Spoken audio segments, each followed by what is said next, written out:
Hi students, நாம இந்த வீடியோல BSc CSC cyber security course பத்தி தான் பார்க்க போறோம். ஸோ அதுக்கு முன்னாடி நம்ம சேனல்ல பார்த்தோம்னா ஒவ்வொரு கோர்ஸ் பத்தினா டீடைல் ரிவ்யூல கொடுத்துருக்கோம்.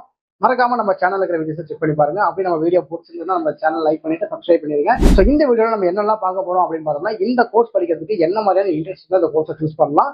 அது மட்டும் இல்லாமல் இந்த கோர்ஸை சூஸ் பண்ணதுக்கப்புறம் உங்களுக்கு எந்த மாதிரியான சப்ஜெக்ட்ஸ்லாம் வரும், அதுக்கு அடுத்ததான் உங்களால எந்த மாதிரியான கம்பெனிஸ் பிளேஸ் ஆக முடியும், எவ்வளவு சேலரி பேக்கேஜ் உங்களால பிளேஸ் ஆக முடியும் அப்படின்றது ஃபுல் டீடைலா பார்க்கலாம்.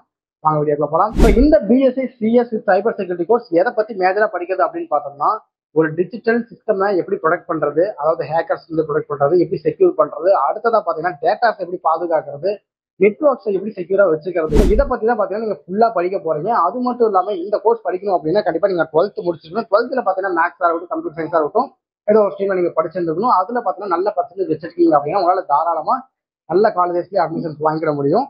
ஸோ இந்த கோர்ஸ்ல உங்களுக்கு எந்த மாதிரியான சப்ஜெக்ட்ஸ்லாம் வரும் அப்படின்னு பார்த்தோம்னா C++, ஜாவா, பைத்தான் இந்த மாதிரியான ப்ரோக்ராமிங் லாங்குவேஜ்லாம் பத்தி படிக்க போறீங்க. அடுத்ததா டேட்டா ஸ்ட்ரக்சர்ஸ் பத்தி படிப்பீங்க, அல்காரிதம்ஸ் பத்தி படிப்பீங்க, சைபர் செக்யூரிட்டி ஃபண்டமெண்டல்ஸ் பத்தி படிப்பீங்க, எத்திக்கல் ஹேக்கிங் பத்தி படிப்பீங்க, கிரிப்டோகிராஃபி பத்தி படிப்பீங்க, நெட்வொர்க் செக்யூரிட்டி பத்தி படிப்பீங்க, ஃபயர் வால்ஸ் பத்தி படிப்பீங்க, ஆப்ரேட்டிங் சிஸ்டம்ஸ் பத்தி படிப்பீங்க, லினக்ஸ் பத்தி படிப்பீங்க, டேட்டாபேஸ் மேனேஜ்மெண்ட் பத்தி படிப்பீங்க, கிளவுட் கம்ப்யூட்டிங் பேசிக்ஸ் பத்தி படிப்பீங்க, ஏஐ பத்தி படிப்பீங்க. ஸோ இந்த மாதிரியான பல வகையான சப்ஜெக்ட்ஸ் எல்லாம் மிங்கிள் பண்ணி தான் நீங்க படிக்க போறீங்க.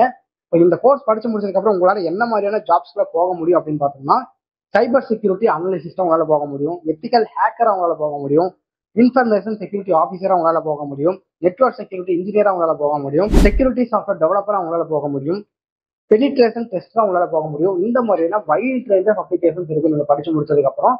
அடுத்தது பார்த்தீங்கன்னா உங்களால எந்த மாதிரியான கம்பெனிஸ்க்கு உங்களால செலக்ட் ஆக முடியும் அப்படின்னு பார்த்தோம்னா, Infosys, Wipro, TCS, IBM, Capgemini, tech Mahindra இந்த மாதிரியான பெரிய பெரிய கம்பெனிஸ் உங்களால தாராளமா செலக்ட் ஆக முடியும்.